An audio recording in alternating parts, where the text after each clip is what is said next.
Hassan, I'm so happy to be back in your beautiful villa, talking to you once again about all the wonderful things that are going on. Update me. Last time we were here, it was you and Mr. Hadid discussing all the things you guys were doing, Skyline and everything. Where are we at with that, and what's been going on since then? Actually, things have been going great. Since we launched, our sales projections have been increasing. Lots of expectations that I had in mind were different. I thought we were going to sell out the studios the smaller units, actually. Yeah, I remember you saying that with the younger couples and so forth. They sold very well, but what sold more actually were the family units, the bigger units, which was, when I looked at it, sometimes you have an idea, but the market shows you that... You're constantly learning, basically. Yeah, which is a good thing. That means that families are also interested in Skyline. We had lots of families with kids, so they're actually they're leaving their current residence. And they're buying into Skyline. So I think they bought into the environment as well. Tell me, Hassan, this experience has, I mean, it must make you feel just a little, shaken, but I'm sure, I mean, it's a big deal. It's a big deal. You're talking at like one of the biggest educational facilities in the world. Yeah, well, of course, it's an honor for us to be involved with such an institution. Secondary, it's for a very, very good cause. The Arab Conference at Harvard gives a completely different spin on Arabs in the Western world. One, they bring prominent figures from all over the region, Western Arabs and Arabs from the Arab world. And it's all from it's from governance, it's healthcare, business, and now they added the social influence aspect as well. I'm going to be giving a talk on innovation and how and where the company was and what did we do, the steps that we took to where the company is. And I want my talk to be more of a technical talk. Like these are the steps that we took. These were the failures. This is where we failed and this is where we succeeded. And I'm very happy to be part of that conference. And I think as an Egyptian and representing an Egyptian company, I think we're the first company to be involved in such a conference. I want this to be an annual thing too. I want to help them grow because it showcases Arabs completely different than what sometimes Western societies have about stereotypes. us. Yes. So it gives a different spotlight. Yeah, you're basically cutting stereotypes. Yes. Okay. And I hear your father also will be joining you. Yes. So how do you feel about that? This was one of the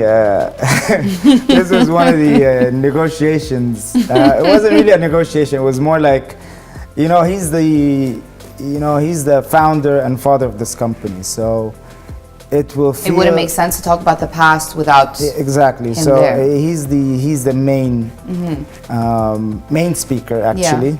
And then I just have a small part. You're the future. You're the future, I have a small part, but I'm very happy about it. How do you feel that you, as an Arab or Egyptian investor, that is going into the West and discussing these things, are you becoming more accepted, do you feel, in these discussions? Do you feel that the respect for the region is growing? How do you feel that the perspective is actually changing? Because we're talking about fighting boundaries and stereotypes and so forth, but do you actually see the change, or do you see that it's taking a lot more time in that professional sense? No, I think in the professional sense, the respect is there because at the end of the day, it's business. So you have a product, as a client, you want this product, and you negotiate a deal. But I have to give props to Harvard to host such a conference, and it's called the Arab Conference. So very specific. It's very specific, and it's Harvard as well. Yeah. And Harvard is the beacon of education. So if Harvard is going to be doing that, and they're hosting all these Arab figures, that's going to create a buzz. It legitimizes it. Exactly. And then all these people are going to go give talks there in each different section. So by time, it's like a ripple effect. By time, credibility. This circle will hear it, and then it will be shared on social media. Then the circle widens and widens and widens. So I think we need to do more of these conferences. And that's why I want to go and give different talks in different regions, not just in the US. If I get an opportunity to give something in London, and France, and Italy. London's where you studied. Yeah, then that would be great. We're building a university right now, and we're in the process of doing a university right next to in Attamaya as well. And we hopefully will be signing a deal with an Italian entity, one of the Italian entities that has to do with design and architecture. And hopefully this will be our prominent university collaboration at first. And then we'll see different universities that I want to collaborate with to open up a university here. But I want a university to be very distinctive. So with each educational entity, so say in business, I want to get a prominent business school. With design, I want to bring a prominent design school. So it won't just be a hub or you just go study business or whatever. Yeah, it's not just about building a university. Yeah. No, it's very specific to... You're looking at basically holes in the market. Yeah. And what it needs and how to better what is already existing. Yeah. Okay, that's great. That's great. Well, I'm very happy to hear that. And congratulations. Thank you. And it's always nice having you. It's always my pleasure. Same here. We look forward to hearing the speech. Mabruk.